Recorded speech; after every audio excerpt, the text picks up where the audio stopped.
Roland, first of all, you're very welcome. Thank you very much. The question I want to ask you is, why study salvation history? Salvation history, because the Bible has a clear beginning and a clear end and a wonderful story in between. And without getting the details of the biblical stories anchored between these two kind of boundary markers, creation and new creation, the biblical story does not properly unfold.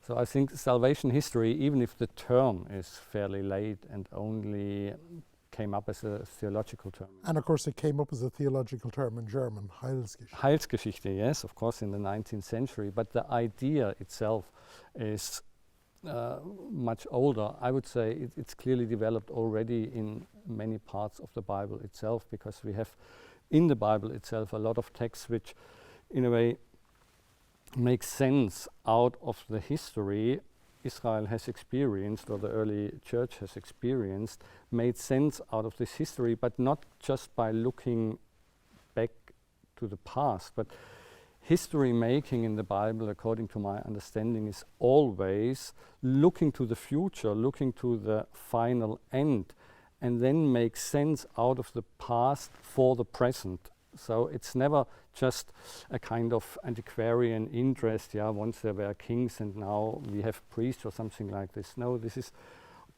the biblical narrative is always looking forward to this final point. So it has always a kind of teleological dimension, and you can't understand biblical writing without this teleological, so oriented towards a meaningful end. And of course there's a very interesting image found in early Christian art and still used in the liturgy of many Christian groups, where you put the monogram of Christ, the Chi Rho, between an alpha on one side and the omega on the other. This sense that you can only make sense of Christ if you see him as alpha and omega and somehow standing at the center of time. Yeah, and yeah, I think this is very clear that Jesus is described as a kind of culmination of a history which started long before him, and a history that continues but influences the present. And you see this very clearly, for example, in the Gospel of Matthew, which starts with the genealogy of Jesus, introducing him as the son of David and son of Abraham, and with the two names alluding to key elements in this salvation history, that God chooses Abraham, that all nations will be blessed in him. That means the idea of a universal blessing / salvation. And then Jesus, the son of David, taking up the promises given to the house of David and to the people of Israel in particular with the son of David.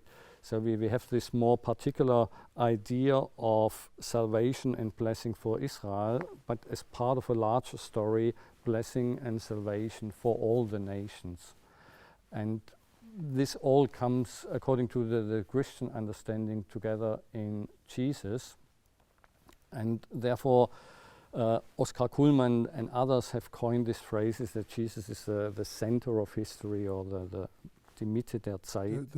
Sometimes it's translated as the pivot of history. The pivot of history, and that in the Christian tradition we divide the time before Christ and after Christ is still a very tangible expression of this idea that history is actually something that is not just happening by chance and randomly, but for Christian theology it's essential that history has a meaning, and that therefore the single term history is actually justified in a theological context, even if the secular historians somehow struggle to use history in this very unified and single way. Well, there's a very interesting example of that in the case of someone like Bede, who's seen as the father of English history. But for Bede never gives his theology of history, but he actually has the exact vision of history that Oscar Kuhlmann talks about, because he thinks of time as legible, and he sees history as moving from creation to Christ and from Christ to eschaton, and then he wants to locate himself within that. And of course this is one of the problems that the modern historian then reading Bede has. He sometimes thinks, or she sometimes thinks, that Bede is doing the same thing in writing history that they're doing in writing the history of the same times. But of course for Bede, history is primarily legible theologically, whereas for the modern historian, time is merely legible as a sequence of before and after. Mm-hmm. But this is why we need theological departments alongside history departments, because there are, and I think this is not just true for Christian history, but for other religious traditions as well, there is a special reading and understanding of history from a faith perspective which influence highly your own understanding of your place in history, because people who are part of such a faith tradition would always, like you said, of Bede, but this is true in a way for many other people, they see themselves as part of this unfolding history which started with creation and will go to a final consummation or final judgment or anything like this. And so their own behavior, their own social and political attitude is shaped by their placing themselves within this salvation history. And to understand this, even if you don't accept it or believe it, is highly important for any modern society. Roland, thank you very much.